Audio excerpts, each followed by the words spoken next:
Who are you? Well, Hadvar, I'm glad you asked. It gives me the perfect excuse to introduce our newest contender in Ironman Skyrim, the illustrious and the indestructible Captain Pants. Hey everyone, and welcome back to a brand new season of Ironman Skyrim. Now, right off the bat, I'm just going to tell you, if you watched the last season, this first video is going to be largely unnecessary. All I'm doing here is I'm getting us caught back up about where we were last time, which is somewhere around the Greybeards. So, if you watched the last season, this one's going to be largely unnecessary. It's more proof that I actually played the game up to that point. Argonian, I choose you! Argonian, use Scratch! It's super effective! That was actually a little bit more effective than it probably ought to have been. Anyway, so like I was saying, this playthrough of Ironman Skyrim is going to be exactly the same as the last one, but in case you're not familiar, I'll sort of bring you up to speed on what all the rules are. The first and most important stipulation of Ironman Skyrim is that no matter what happens, I cannot reload my save for any reason. This is a quest goes bad, or, most often is I die. So obviously this can go terribly wrong. Oftentimes I'll get like 20 hours into a game and have to start over from the beginning. So how do I decide when my playthrough of Ironman Skyrim is over? Well, simply put, there are 3 conditions I have to meet to quote-unquote beat the game. The first is I have to complete the main quest line. The second is I have to complete one of the side quest lines of my choosing. It could be the Companions Guild or the Dark Brotherhood or one of those. And the third is I have to retire to one of the nicer houses in the game. That includes Solitude, or I believe it's Windhelm. But it's always Solitude because I love the Solitude quest line. So with that out of the way, there's actually not a lot to talk about in this episode. I do have some mods installed and I'll be uploading that list as well. The only difference is, unlike last game, I do have locational damage turned off, not uninstalled, just because if I uninstalled it, I'd probably have to do a fresh install of the game completely, and I just wasn't in the mood. So, for the first time, actually, something happens that has never happened to me in this game before, and that's I completely lose this dude. Here I go! Yeah, so he falls into the water, and I go looking for him, and I just cannot find him, even though I search, mildly thoroughly. So I just abandoned the chase and I decided to mess with some people who gave Bjorn a hard time. And Ice, number 1. Okay, so after selling my stuff, I just, head out of town. A lot of this stuff I don't have to hold on to anymore. It's kind of different from when I was playing Bjorn. But head out of town over the bridge, across the mountain, up a hill, and down over the crest to where you find a giant fighting people. Well, that was actually pretty impressive. So I'm just gonna beat the crap out of this giant, and... what do you know? It was a windmill the whole time. Anyway, now that I'm here in, what is this, Whiterun? I forget. All I do is I do the exact same thing as before. Like I said, this episode is really just catching me up, and I'm just doing all the quests I can in Whiterun. They are really straightforward. Most of them can be done inside of the town itself. This is the first major deviation from Bjorn's game, and that's instead of doing the Mages Guild, I'm doing the Companions quest line. Mostly because I know it's really quick to get through, and it's not all that difficult if I remember correctly. And like the first 3 or 4 missions can be done just entirely inside of that sort of area where the mead hall is. Just do their errands, and eventually Focus gives me a vampire hunting mission, which isn't too bad. So, yeah, after I complete that little bit of errand running for the companions, I head on up to Dragon's Reach, and I begin the main quest line. Now, something unusual happens here, and it's not just Irileth following me around like a puppy. Come here, Irileth! Come here! Oh, come here, Irileth! Oh, good Dark Elf. Good job. Good job, Irileth. Okay, what Farengar Secret Fire actually asked me to do is fetch the Dragonstone. But the Dragonstone is actually on this dude that I lost, and I completely forgot about that. So I have to head back out of town, over the mountain, all the way back to Bleak Falls Barrow, where hopefully it will have the quest marker pointing me to his now destroyed and probably waterlogged corpse. So like I said, you just head all the way back through the dungeon. I actually completely forgot he had the Dragonstone on him, and it's the first time I've never gotten to it. But fortunately for me, he is marked with a little quest marker, so hey, that's nice. So yeah, after you grab this Dragonstone, you just have to head back to Farengar, where this is a new conversation I actually hadn't seen before ever in any of my playthroughs. I've always headed to Bleak Falls Barrow first, so it's kind of interesting to see Delphine here. And she's kind of a jerk, so... You know, I think I prefer not seeing her until later in the game. I don't really like her that much. So Jarl Balgruuf the Greater sent me off to do my very first dragon fight.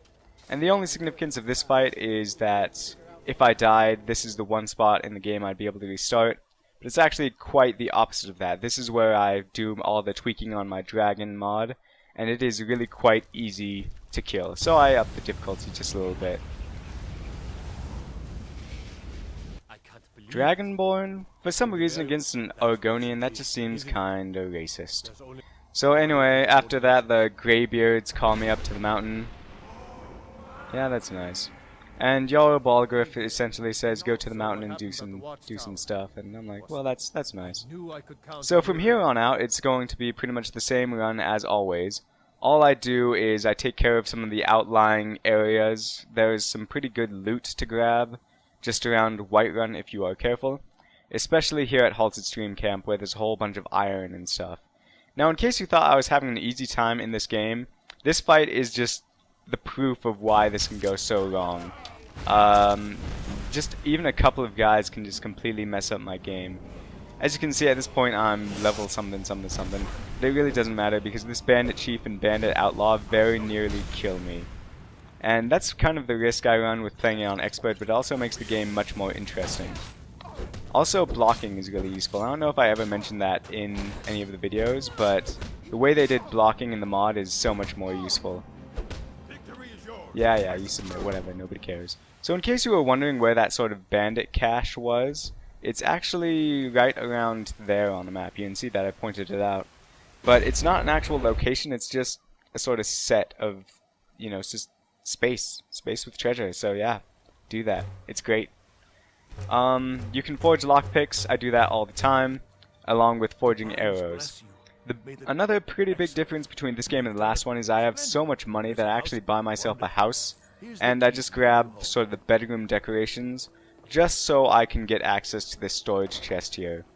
This is in all my games where I always keep all of my alchemic, you know, garbage, just because alchemy, especially in Ironman, is really effective because none of the shops sell nearly as many potions as you would like.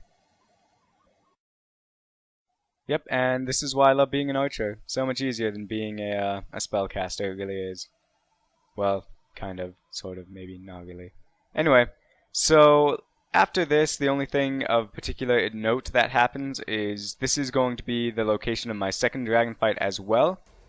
And this is another spot where I completely forget that there was something going on in the mods. There's a special abilities part of the dragons where they can pretty much rain like fireballs down on top of you. And I don't particularly like that just because, well, just because, I mean, I should be able to use cover against dragons. So the moment I go to approach this guy, Captain Undead here pops out of the box, and it's always one of the hardest fights in the game when you have to fight one of the dragon priests. But luckily for me, he throws himself completely off the edge and I'm allowed to get a good vantage. But, well, that would have been the case if I didn't proceed to fall off the edge as well and make a complete fool out of myself, but luckily I had my crossbow. So, one of the main differences between this game and the last game, which I forgot to mention, and I apologize for this, the video crapped out on me, but I'm allowing myself to fast travel this time around, especially seeing as though most of it is taken out. Now, this footage that's supposed to be playing was all shot in the Rift.